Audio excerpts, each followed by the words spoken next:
Hello, Namaskar. This is Firstpost and you're watching Vantage with me, Palki Sharma.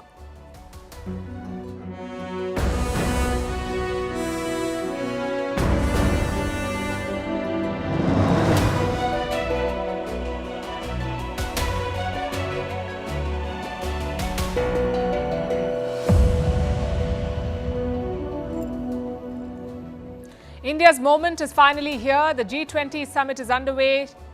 Just some time back, US President Joe Biden landed in New Delhi. He's meeting India's Prime Minister Narendra Modi at his residence. Earlier, Prime Minister Modi met the leaders of Bangladesh and Mauritius. He has more than 15 bilaterals planned this weekend. This is above and beyond the sessions that he would chair as the G20 host. The summit is the climax of the meetings that India held this year, all the work that has gone into the G20 over the past few months. This is the climax of that, and while this is a great opportunity to showcase India and its leadership, the challenges are real. The divide between the West and the East is growing. Can New Delhi bridge these differences? We'll be tracking the events through the weekend. Meanwhile, in other news, the US wants to build a rail line in West Asia with India's help. China's crackdown on the iPhone has led to a $200 billion loss for Apple, and the age-old debate of Messi versus Ronaldo has finally been put to rest. Ronaldo declares that the rivalry is over. All this and more coming up. The headlines first. China flexes its muscle again in the disputed South China Sea. The Philippines says Chinese vessels interfered with its mission to a military outpost. Beijing claims almost the entire waterway. Trillions of dollars of trade passes through the disputed South China Sea every year. Clashes resume between rival factions in Lebanon's largest Palestinian refugee camp. More than 20 people have been injured. Ain al-Helway is home to more than 60,000 refugees. It was created for Palestinians who fled during the 1948 Arab-Israeli war. A disgraced Turkish crypto founder has been sentenced to over 11,000 years in jail. You heard that right, 11,000 years in jail. Todex chief Faruk Ozer was found guilty of money laundering and fraud. He fled to Albania in 2021. In June, Ozer was extradited to Turkey. Hong Kong flooded by its heaviest rainfall in 140 years. Schools closed, stock exchange cancels all trading. The city's streets and few subway stations are underwater. More than 100 injured as authorities issue flash flood warnings. And Jimmy Fallon says sorry to his Tonight Show staff. The apology comes after claims that he created a toxic workplace. Former and current employees said that the talk show host had frequent outbursts on the set.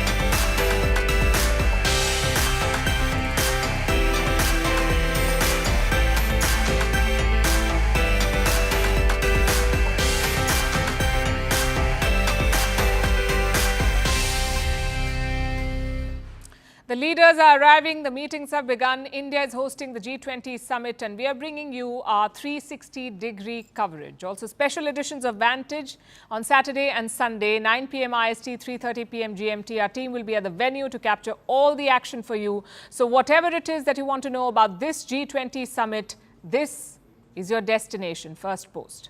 Let's start with what happened today. Almost all the key leaders are here, from Japanese Prime Minister Fumio Kishida to UK Prime Minister Rishi Sunak, US President Joe Biden, Italian Prime Minister Giorgia Meloni, Turkish President Recep Tayyip Erdogan, South African President Cyril Ramaphosa, European Commission President Ursula von der Leyen, also her counterpart, European Council President Charles Michel. It's a long list. More than 30 heads of state, top officials from the European Union and 14 heads of international organizations will be in New Delhi by Saturday morning.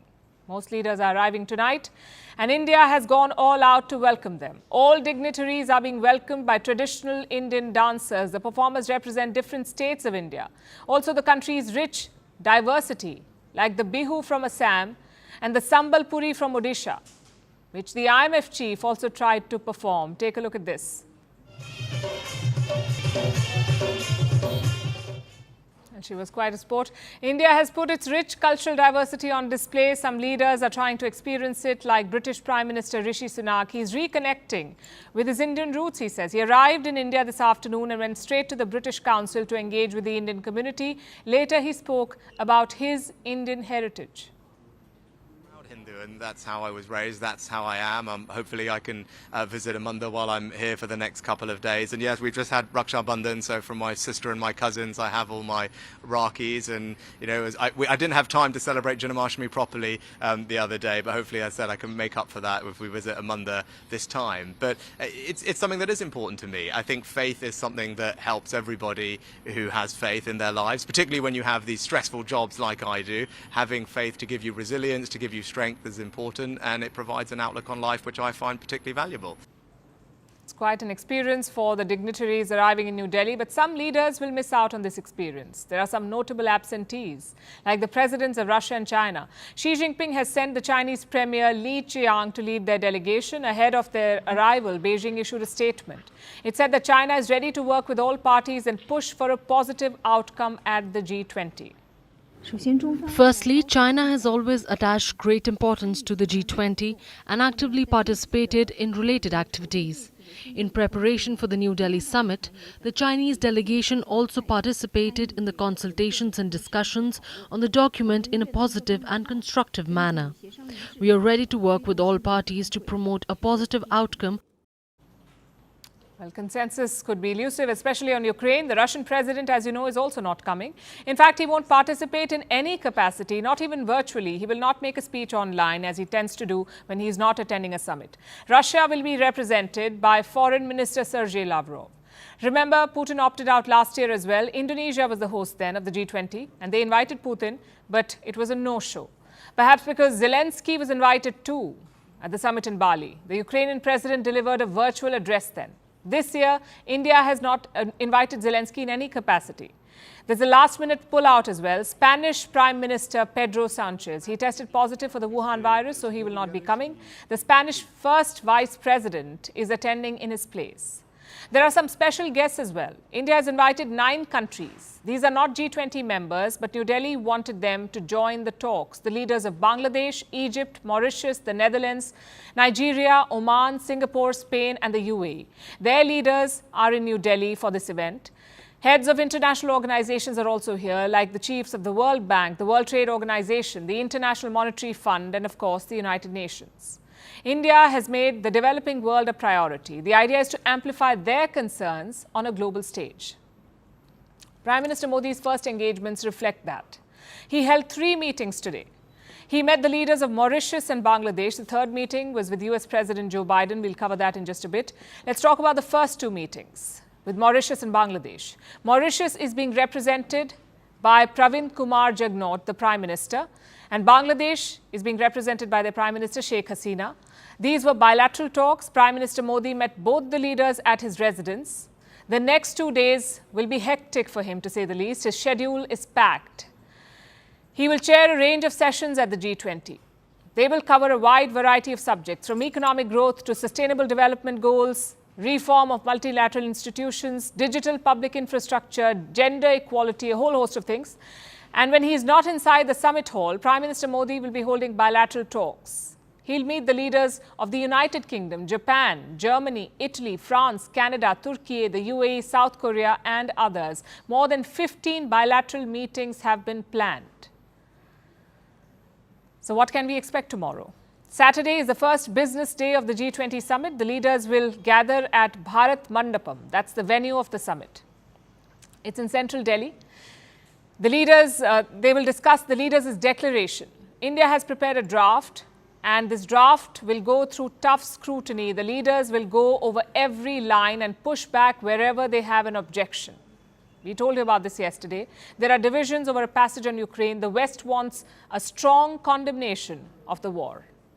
We are still negotiating, and I don't intend to say something that will make the efforts more difficult. We support the efforts made by the Indian presidency, but this is very clear that the EU position is crystal clear, and we condemn this Russian aggression. We support the sovereignty and the territorial integrity of Ukraine.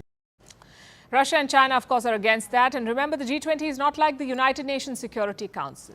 Here, every member gets a veto. So there has to be unanimous support for the declaration for it to pass. Every member has to agree. Can India make that happen? Can India bridge the divide and thrash out a consensus? New Delhi remains hopeful. New Delhi leaders' declaration is almost ready. I would not like to dwell on it because this declaration will be recommended to the leaders and the leaders will then accept it. And only after it has been accepted by the leaders, we'll be able to talk about the actual achievements of this declaration. Now, while the G20 has 20 members and all of them have a veto, some members are like the first among equals. They have considerably more influence. They tend to shape the agenda and they could decide the fate of the Delhi Declaration. One of them is Joe Biden.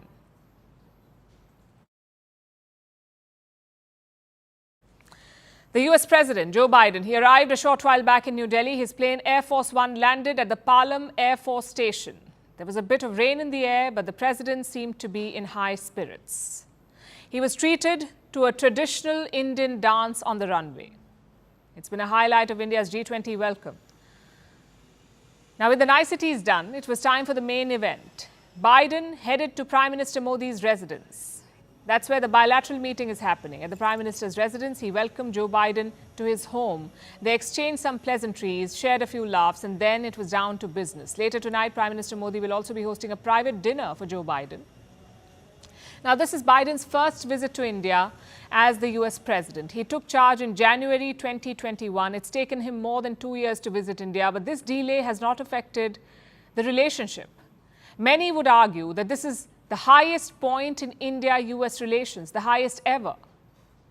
I will say one thing though, it's pretty late for a bilateral meeting. I guess there's a lot to discuss. Biden and Modi last met in June. The Prime Minister was in Washington for a state visit. He and President Biden announced multiple deals for jet engines, for Predator drones, and for 5G technology. So tonight, it's all about taking stock, seeing how much progress has been made since June. A couple of issues are also on the agenda, like civil nuclear cooperation. India's nuclear power program is not making much progress. The last decade was a missed opportunity. But now with climate change, nuclear power is all the more important. Countries are shifting from fossil fuels to nuclear energy. And many of them see nuclear power as a good alternative. So what's the plan here? Well, the US and India already have a nuclear deal. The idea is to rejuvenate it. Talks are underway to build 6 reactors in India. Biden and Modi could fast-track it. They could clear all the domestic hurdles. Also on the agenda will be Ukraine, China, and the Indo-Pacific. India and the US largely agree on the last 2 issues, China and the Indo-Pacific, but Ukraine will be a tough nut to crack. Washington is the biggest supporter of Kiev. New Delhi, meanwhile, has not criticized Russia's invasion, and this will be a showdown tomorrow. The Western countries want tougher language against Russia, but Moscow says no way. They have threatened to block the joint statement if it is anti-Russia. And stuck in between is India. It is always the host's job to build consensus, and that's where today's meeting between Modi and Biden could be important. The US can influence Western policy. Biden can convince Europe to accept India's joint statement or at least make some concessions. Maybe that explains this late-night bilateral meeting. Biden's national security advisor did promise to play a positive role. Listen to what he said, and I'm quoting, "Our coordinators have been working all day and all night the last few days on the joint statement. We bring a spirit of compromise to a lot of the different issues that are contentious so that we can find a text that everybody can live with." So that is the US position. America's Treasury Secretary was also positive. That's Janet Yellen. She's also in New Delhi right now. Yellen has laid out multiple priorities, like expanding the funds available to the World Bank, tackling climate change, the debt relief for the Global South.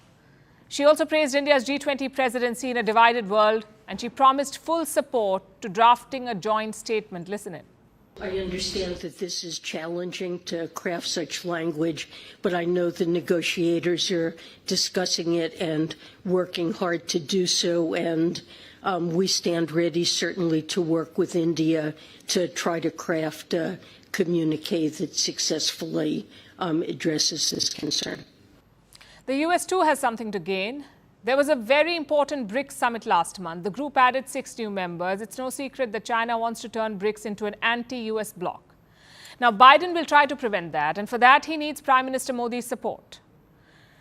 So a lot hinges on the meeting that is happening right now between Modi and Biden, and on the consensus that Modi and Biden can build. Remember, Xi Jinping and Vladimir Putin are not attending. So there is added pressure on Modi and Biden. They are leaders of the 2 largest democracies in the world, also 2 of the biggest economies in the world. So the decisions being made now could determine the G20 outcome tomorrow.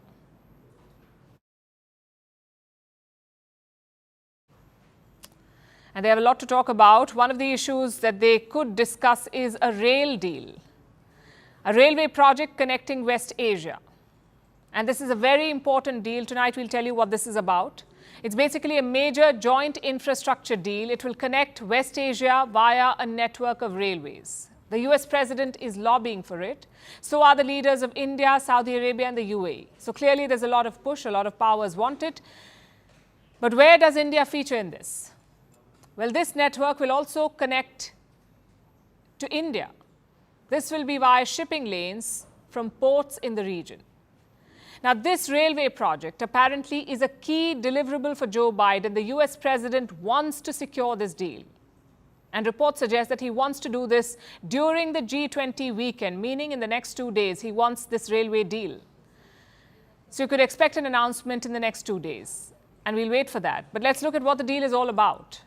The idea first came up during I2U2 talks. I2U2 is a grouping that includes Israel, the US, India and the UAE, I2U2. Many call it the West Asian Quad. It was established in 2021. The group primarily focuses on infrastructure projects in West Asia. Israel first came up with this idea. This was during the talks they held last year. It wanted to connect the region through railways. Part of the idea was using Indian expertise, tapping India's knowledge for this infrastructure project. The Biden administration then expanded on the idea. They wanted to bring Saudi Arabia too, which brings us to this railway deal, the one that we have today. When you look at West Asia, on one side there's the Levant, the region along the eastern Mediterranean. It includes countries like Syria, Lebanon, Israel, Iraq and Jordan. Then there are the Gulf nations, Bahrain, Kuwait, Oman, Qatar, Saudi Arabia and the UAE. This project is expected to connect Arab nations in the Levant to those in the Gulf. How do you do that? By a railway network. And this network will then connect to India. This will be via seaports in the Gulf.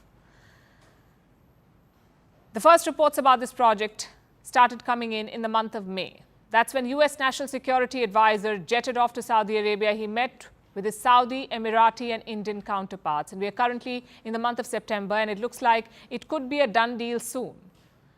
So why is this project so important? Why does it matter? The United States obviously has its own objectives. No one said it out loud, but this project was about China from day one. Beijing's influence is growing in West Asia. We saw China broker peace between Iran and Saudi Arabia. It is also attempting to wade into the Israel-Palestine conflict. The Chinese are trying to enter there. Clearly, that's not going down too well with Washington. Plus, West Asia is a key part of China's Belt and Road vision. China has been developing major infrastructure projects across the region. So the I2U2 forum and now this potential joint rail project is part of the American response. It could also lead to a Saudi-Israeli normalization. If Israel and Saudi Arabia do end up normalizing ties in the future, Tel Aviv could be a part of the railway deal. It would help broaden the project's reach to Europe. But what's in it for India?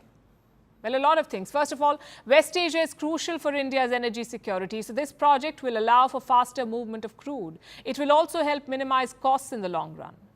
2, it will help boost trade. This is a project that will connect the whole of West Asia and there will be Indian stakes. So it will open up a lot of opportunities. 3, India's infrastructure skills and knowledge will be on display. India will help in building this project, and this in turn will help New Delhi build a brand.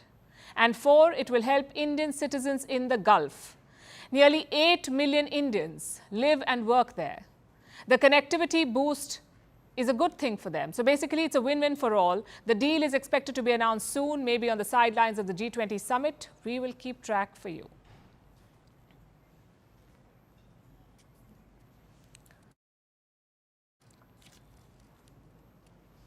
And here's what else we can expect this weekend. The last G20 summit. No, this is not going away. But soon, it may have more than 20 members, so it will not be G20 anymore. G20 is a group of 20. They're getting a new member. Who is this new member? It's actually a group of 55 new members. We're talking about the African Union. It's a group of 55 countries. India wanted them to join the G20. The African Union is presently chaired by the president of Comoros, Azali Assoumani. He's already in India for the G20 summit. He arrived today. Now, you may have a few questions. If the African Union is not a member yet, why do they have a representative here? Why should the AU get a G20 membership? And why is India championing this cause? We'll start with the first question. The African Union is not a member, but it's a permanent guest of the G20. In fact, the G20 has a lot of permanent guests, like the United Nations, ASEAN, the IMF, the World Bank, even Spain. Overall, there are 12 permanent guests. The African Union is one of them, so their representative is always present at the G20 summit, which brings us to the next question.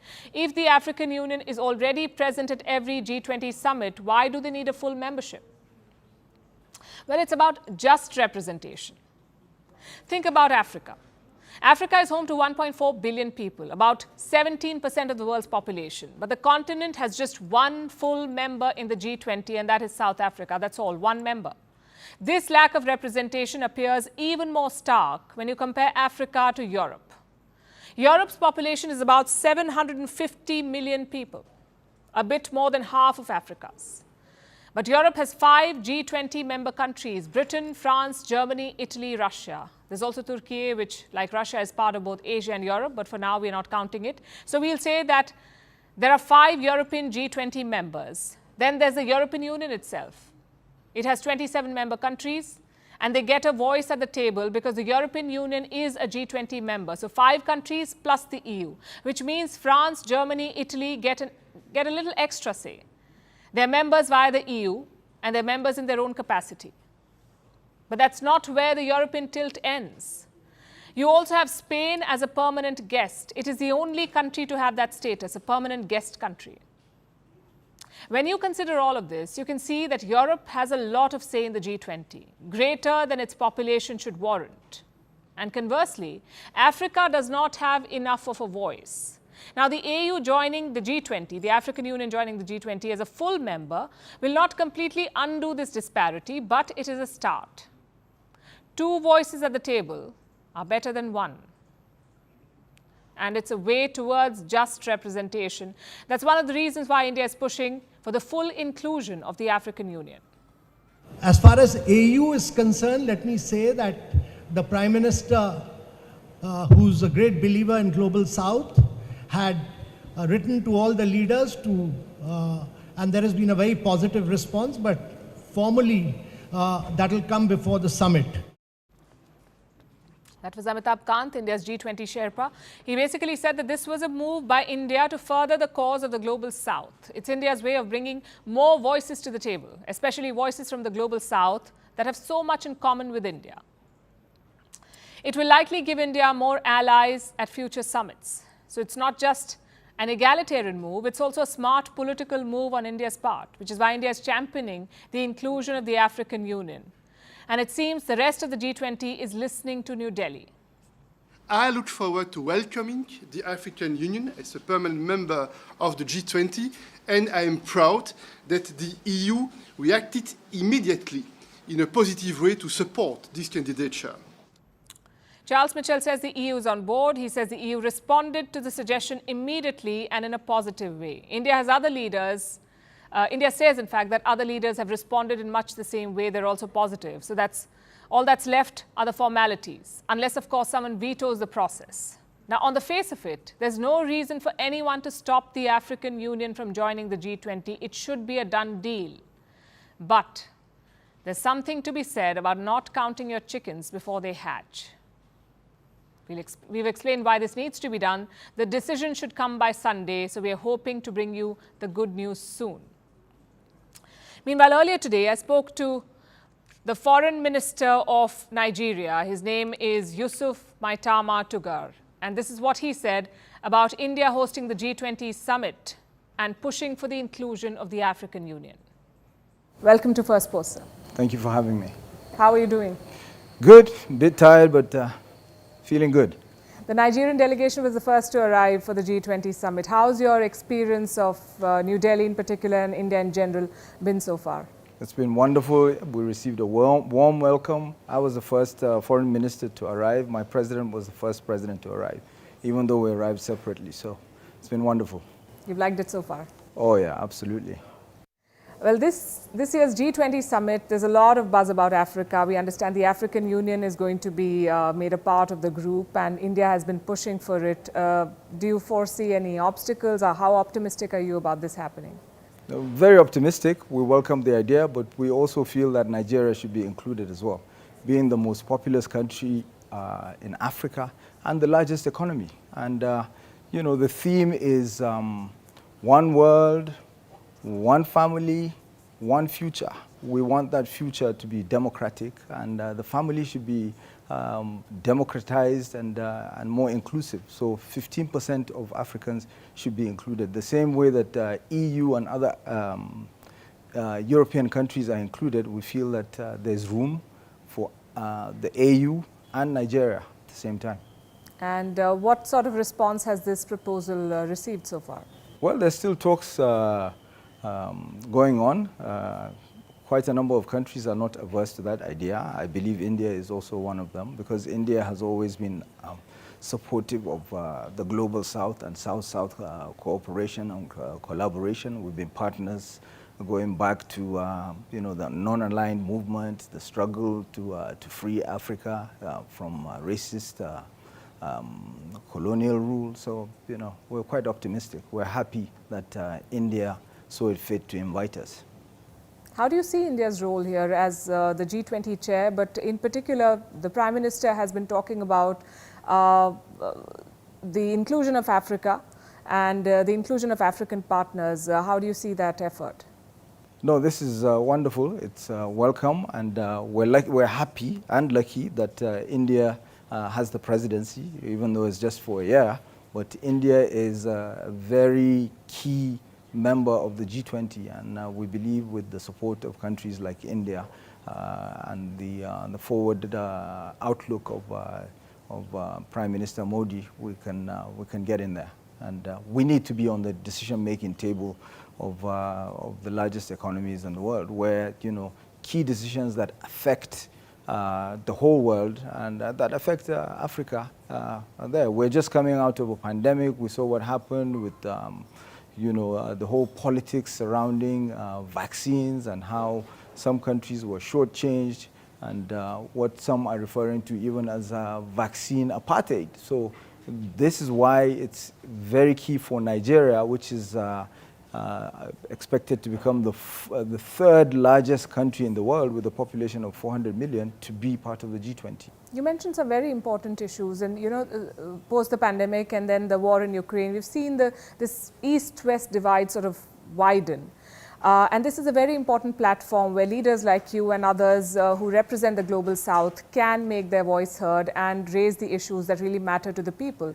Having said that, there is a feeling that the war in Ukraine and the politics surrounding it may overshadow all the conversations over the next few days. Is that a fear that you share?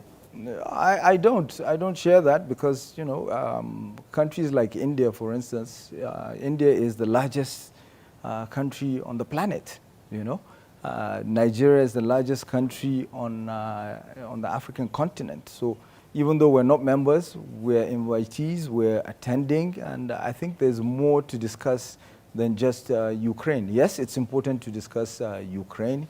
Yes, it's important, you know, to talk about how to stop conflicts the whole field of international relations was founded on the effort to try and stop wars, stop conflicts. But there's a whole lot more to discuss beyond Ukraine.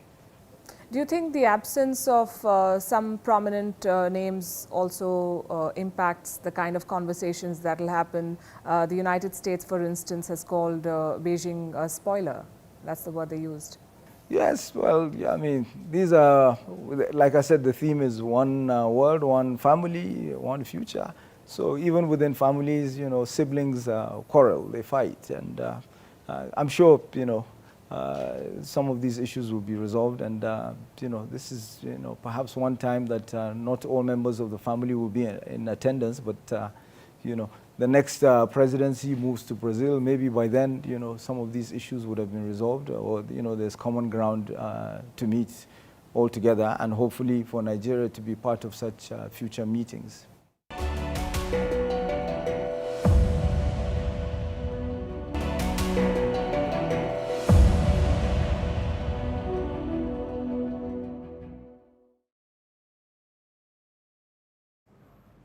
So that's the G20 story, the story of what's possible with cooperation. But lately, that's been missing, cooperation. The G20 has become more about bickering than cooperating. Just look at the top two economies of the world, China and the United States. Both countries are busy sanctioning each other. It's hurting their economy, it's hurting their people, it's also hurting their big corporations like Apple. Reports say China is cracking down on iPhones. First, they asked central government employees to not use Apple iPhones. Why is that? Well, in typical Chinese style, no reason was given. Just listen and follow. But new reports say that the ban is being widened now. More employees have been asked to not use Apple iPhones, like those working at state-owned companies and those working in agencies linked to the government. Now, that's a lot of people. China has more than 150,000 state-owned enterprises. Put together, they employ millions of people. Imagine all of them shifting away from the iPhone. What would happen? Apple would lose a lot of customers. Their share prices have already fallen. They've fallen by almost 6% in 2 days. Almost $200 billion has been wiped out. $200 billion in 2 days tells you how big the Chinese market is for them. Apple does not release country-wise data for their sales, but most analysts quote the same number. They say China makes up around 19% of Apple sales. 19% of their market, almost a fifth. Any disruption in that market promises to be a problem. So what is China playing at? Well, in public, they're saying the same things, that foreign companies are still welcome in China. Listen to this. China has always been determined to promote a high level of opening up to the outside world. Products and services from any country are welcome to enter the Chinese market as long as they comply with and meet the requirements of Chinese laws and regulations. But clearly that's not the case, because this move goes beyond just the partial ban. It's about sending a message, a tit-for-tat message. In 2019, the US targeted China's flagship company, Huawei. It was sort of blacklisted. Washington told American companies, do not supply to Huawei if you must take permission from us. And this decision hampered Huawei's growth. It lost out on revenue worth $12 billion. So now China is taking revenge. What the US did to Huawei, China is trying to do to Apple. The timing is certainly suspect. Just last week, Huawei unveiled a new phone, the Mate 60 Pro. It's sort of like a sanction buster. I'll tell you why. The US has restricted Huawei's access to chips. This was done in 2019. Chip access was restricted 4 years back. So what did the company do? They built their own. And by the looks of it, it's a good one. Early tests show the Mate 60 Pro is faster than most 5G phones. So China could be hitting two birds with one stone. A, it's a blow to Apple, and B, it's a boost to Huawei. Analysts say Apple's China sales could dip by 5%. If that happens, there will be a gap in the market, and a gap that someone must fill. Someone with a shiny new phone that has a homemade chip. We'll talk about Huawei in a bit, but first, let's focus on Apple. What will be the long-term effect of these curbs? Could they actually hurt Apple? Well, the headline is not encouraging. Apple prides itself on privacy. In fact, it's one of the major selling points of Apple, their USP. that they ensure your privacy. So the ban on government employees is a bit unsettling. It will trigger rumors of snooping. Having said that, Apple is not Huawei. Just look at the difference in size. Huawei is worth around $160 billion and Apple, $2.8 trillion.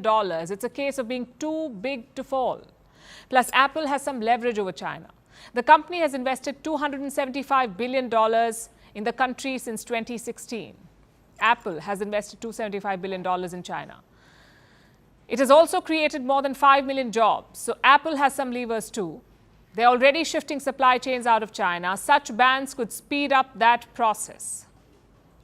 As for Huawei, there is no time like now. Their new phone is the talk of the town. It has completely surprised American officials. Many of them are asking if the sanctions were not strong enough. Listen to the U.S. National Security Advisor.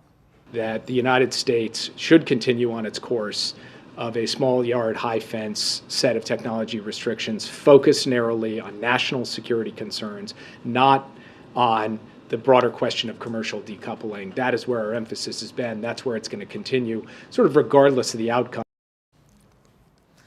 That was on Tuesday. The latest update is this. America has started investigating Huawei's new chip. They want to figure out how Huawei made it. Did they sidestep American sanctions or did they use their own skills and knowledge?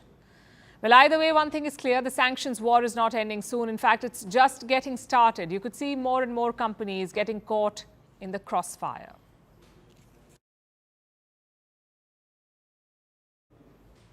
And speaking of crossfire, India too has some worries, similar worries, not with iPhones, but with China's plans for Taiwan. PLA's activities have sparked fresh concerns. The risk of an invasion is growing. New Delhi has started assessing this emerging threat in Taiwan. A report came out today. It says India's Chief of Defence Staff has commissioned a study. His name is General Anil Chauhan, and he has asked for a study to look into the threat of an invasion of Taiwan and the impact of a war on the wider region. The study will also assess different war scenarios and India's options if China decides to invade. So why is New Delhi focusing on Taiwan?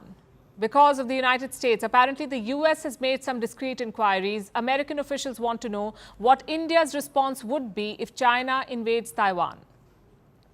Will India be open to providing support? As far as we know, New Delhi has made no such commitment. But they do think that the situation is serious enough to merit a closer look, which is why the military has ordered a study. How soon will this report be ready? We don't know that yet, but we understand they want it as soon as possible. What kind of possibilities are they considering? If China invades Taiwan, what options does India have? Well, when it comes to military planning, one option is never good enough. Strategists look at a range of options, and each is calibrated to the severity of the situation. And India's position is no different. It could respond in a variety of ways. One option is logistical support. That could mean supporting Western warships, providing repair and maintenance facilities, also food, fuel and medical support. Another possibility is blocking sea routes. In the past, we've discussed the Malacca Strait. This is a major shipping channel. It's a vital transit point for Chinese ships. They use this route frequently, especially to move energy supplies. Now, China is one of the world's largest oil importers. In 2016, most of China's oil came through Malacca. How much? Almost 80%. And India is in a good situation to strike these ships. There are various vantage points nearby for India, including a military base in the Andamans. But will New Delhi make such an intervention? Indian officials have not said anything, neither has Washington, but China is not ignoring this report. Taiwan is a part of China, and the Taiwan issue is China's internal affair. Solving the Taiwan issue is a matter for the Chinese people themselves and brooks no external interference. It is very dangerous for the US to hype up the Taiwan issue on various occasions, create tension, provoke confrontation, and promote the internationalization of the Taiwan issue. The most effective way to maintain peace and stability in the Taiwan Straits is for people to abide by the One China principle and oppose Taiwan's independence in a clear and unequivocal manner. So this is the statement that came from Beijing today. New Delhi's actions have touched a raw nerve there. This response is on expected lines. Taiwan is a sensitive issue for China, and India has been taking interest. Last month, Taipei welcomed some Indian visitors. 3 former Indian service chiefs. They said that they were on a private visit, but Beijing did not see it that way. These photographs made quite a stir in Beijing. Chinese military observers took note. Even China's foreign ministry spoke about it. They issued a statement. I have it with me. This is what they said. China firmly opposes all forms of professional interaction between Taiwan authorities and countries having diplomatic relations with China. The fact is, China has never respected the territorial integrity of other countries, including India. It is building infrastructure in Pakistan-occupied Kashmir. It is trying to violate India's border in the Himalayas, but it wants India to not engage with Taiwan. Despite China's threats, New Delhi's posture is changing. Taiwan is now firmly a part of India's strategic calculus.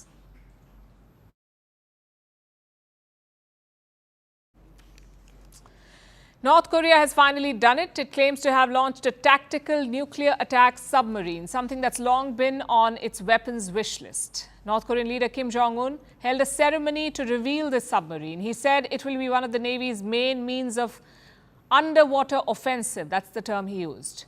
Pyongyang is calling this the beginning of a new chapter. But not everyone is happy. North Korea's neighbors are feeling uneasy, and experts are not shipping the sub either. They say Pyongyang's claim should be taken with a large pinch of salt. Our next report tells you why.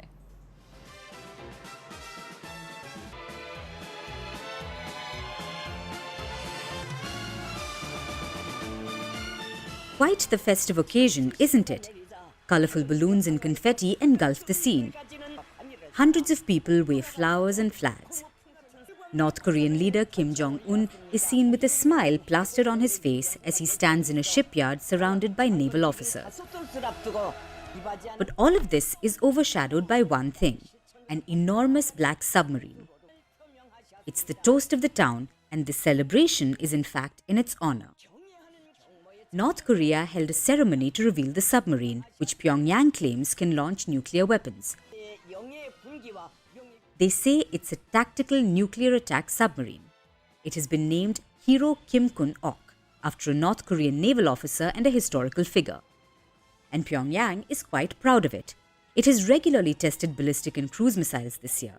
But a nuclear attack submarine has long been on the country's weaponry wish list. The regime has been working to develop one for years now. And why is that? Because submarines are difficult to locate underwater. Having one will allow North Korea to attack its enemies from the sea.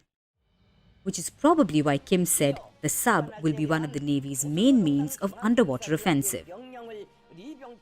He's already assigned it to a fleet. The lucky winner patrols the waters between the Korean peninsula and Japan. So obviously Pyongyang's neighbors aren't too happy. Japan says that North Korea poses a grave danger to its security. South Korea has also condemned the launch, but they aren't too worried. They doubt the vessel even works properly, and experts agree. They say Pyongyang's claims should be taken with a large pinch of salt. The skepticism comes with good reason. Analysts say this new sub belongs to the Romeo class. That's a Soviet-era class of submarines, meaning it's obsolete by modern standards. It's probably been modified to carry nuclear weapons. Reports say the submarine will be noisy and slow. It will also have limited range.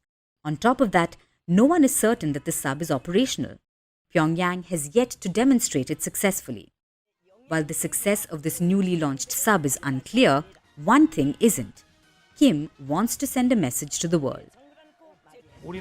Based on the valuable experience and technology gained from the construction of submarine number 841, we will have to rapidly pursue the process of converting all medium-sized submarines into attack types in order to turn those existing submarines into nuclear submarines at once. Kim is trying to build a stronger nuclear-powered navy.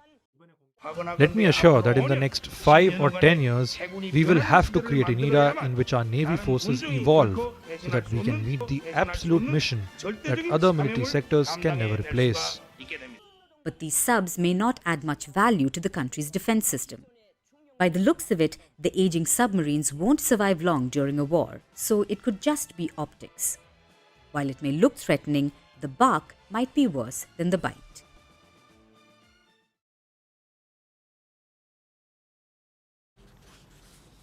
Another day, another strange Elon Musk headline. This one claims he prevented a nuclear war.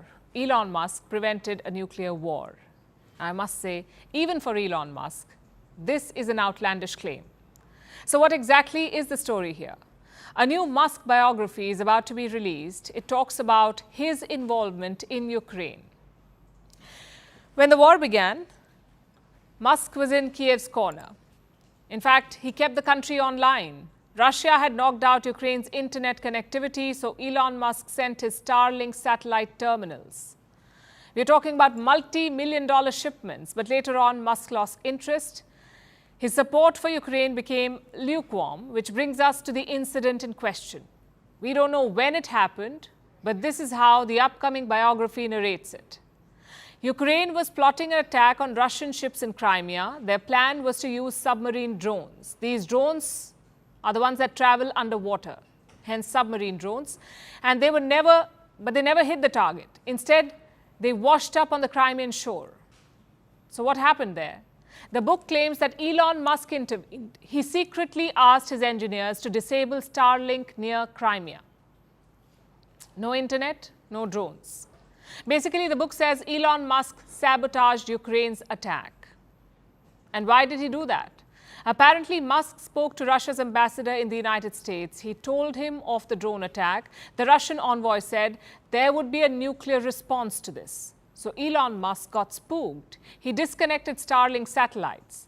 The book says Ukraine asked him to restore the connections, but Musk refused. He said the drone attack would lead to an escalation. Now remember, this is what the book says. Let me also tell you Elon Musk's version. No book business here. This is straight from his Twitter account. This is what he says. The Starlink regions in question were not activated, so SpaceX did not deactivate anything. There was an emergency request from government authorities to activate Starlink all the way to Sevastopol. The obvious intent being to sink most of the Russian fleet at anchor. If I had agreed to their request, then SpaceX would be explicitly complicit in a major act of war and conflict escalation. Let me break that down for you. This is what Elon Musk has said. He basically is making two arguments. One, the satellites were never online, so there was no question of them turning them off. And two, he did not want an escalation. He wanted to keep his company out of this war. Too late, I would say. We don't know which of these versions is true, but either way, a showdown is underway. Ukraine is pinning the blame on Elon Musk. They say his decision led to the death of civilians and children. Russia, on the other hand, is thrilled. This is what their former president, Dmitry Medvedev, is saying. Looks like Musk is the last adequate mind in North America. God help us if he is. But anyway, our story is not about Elon Musk. It's about this worrying trend. How can one company dictate the outcome or the course of a war? Or in this case, the outcome of one operation? It is too much power for a company. For any company. Just think about it. If Elon Musk wants to, he can unplug Ukraine from the internet. He can cripple their defenses. And he can do that with zero accountability. Consider this Crimea incident. Elon Musk spoke to the White House about it. He also informed the chairman of Joint Chiefs. So the US government knew about what he was doing. They knew he either sabotaged or did not help Ukraine. And what consequence did he face? Well, nothing. Tells you how powerful big tech is. These companies have a monopoly on strategic technology like social media. Let me take you back to the year 2011. NATO was waging a war in Libya to depose Muammar Gaddafi. The alliance did not have eyes beyond enemy lines. So what did they do? They took information from Twitter. And this information was used to pick targets for drone strikes. Again, imagine the power. It makes you wonder what comes next. I know we keep talking about countries becoming superpowers, but many people say the next superpower will not be a country. It will be companies like SpaceX. And looking at their power, how can we disagree? They may not dominate geopolitics, but they can certainly influence it. Just imagine this. What if the attack on Crimea actually happened? Would Russia have responded with a nuclear attack? Thanks to Elon Musk, we will never know. But that's no reason to cheer and celebrate him as the man who prevented a nuclear war, because the fact is, he should not have that power in the first place.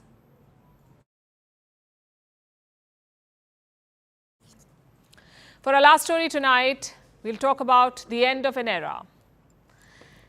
An end to one of the greatest sporting rivalries of all time, the battle that lit up the pitches in Europe for over a decade, Messi versus Ronaldo. For over 20 years, these two have dominated football, and each has built a legion of fans from around the world, fans who were as bitter rivals as the legends they worshipped. But all that seems to be ending. Cristiano Ronaldo has confirmed it. Yesterday, he told the press that the rivalry was over, and in effect, he said football will never be the same again. Here's a report. Portuguese legend Cristiano Ronaldo, Argentine ace Lionel Messi. The two of them have dominated football for the better part of 2 decades. From their teens to their late 30s, the two have been at the pinnacle of the sport. And over all these years, they've built a legendary rivalry. The comparisons had been on for years, but the 2009 UEFA Champions League final saw them go head-to-head in one of the biggest stages of world football. Messi emerged victorious. He scored the winning goal in that match.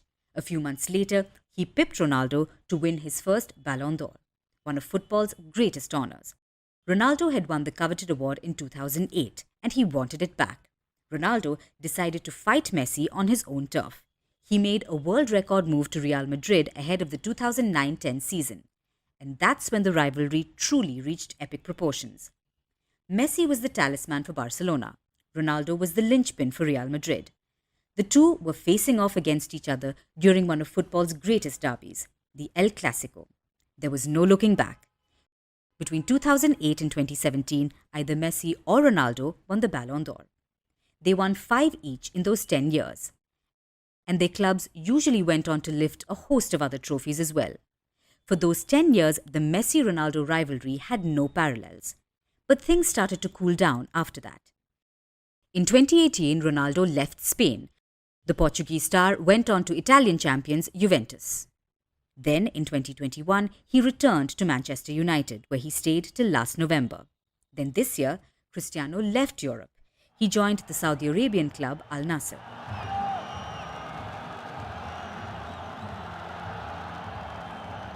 Lionel Messi followed suit soon after. A few months ago, the Argentine forward moved to Miami, Florida, and he currently plays for the Major League Soccer club Inter Miami. After what seems like an eon, both of them are out of Europe. So they're out of the UEFA Champions League as well. The chances of them playing each other again are slim. Which is why Ronaldo's message yesterday just confirmed what every football fan already knew. I don't see things like that. The rivalry is over. It was a good, healthy rivalry that the spectators liked a lot. Whoever likes Cristiano Ronaldo doesn't have to hate Messi or vice versa because they're both very good. They changed the history of football and they keep on doing it. We are respected throughout the world. That's the most important thing. He makes his way, I make mine, even if we're playing outside Europe. He has done well from what I've seen, and so have I. It's about continuing. The legacy continues. The rivalry, I don't see things like that. I've already said, we shared the stage for 15 years. Earlier this year, they'd faced each other in a friendly match. It was their 37th game against each other. Messi's team won the match. Ronaldo scored a brace. It brought their head-to-head record to this. They have faced each other 37 times. 9 of those matches ended in draws. In the others, Messi is ahead in games won and assists. But they've scored the same number of goals against each other. It's an astounding feat and not a bad place to end the rivalry. Unless, of course, they both decide to play one more World Cup. Now that would be the best arena to rekindle this epic rivalry. And now it's time for Vantage Shots, images that tell the story. Mahendra Singh Dhoni was seen playing golf with Donald Trump. And fans are asking, is this for real? The former Indian cricketer and the former US president were seen enjoying a game of golf in the US. In Bolivia, ostriches are running amok on the streets. You don't want to miss this visual. And in Australia, a baby chimpanzee is reunited with her mother. The chimp was receiving treatment after a snake bite. And finally, we're taking you back in history on this day in 1974. US President Richard Nixon was pardoned by his successor, Gerald Ford. This was right after the Watergate scandal that led to Nixon's resignation. The pardon made Nixon immune from arrest. Ford called the pardon an attempt to move the country forward. We're leaving you on that note. Thank you for watching. We will be broadcasting through this weekend, bringing you all the latest updates from the G20 Summit. And do catch the special edition of Vantage this Saturday and Sunday. You don't want to miss it. We'll see you tomorrow.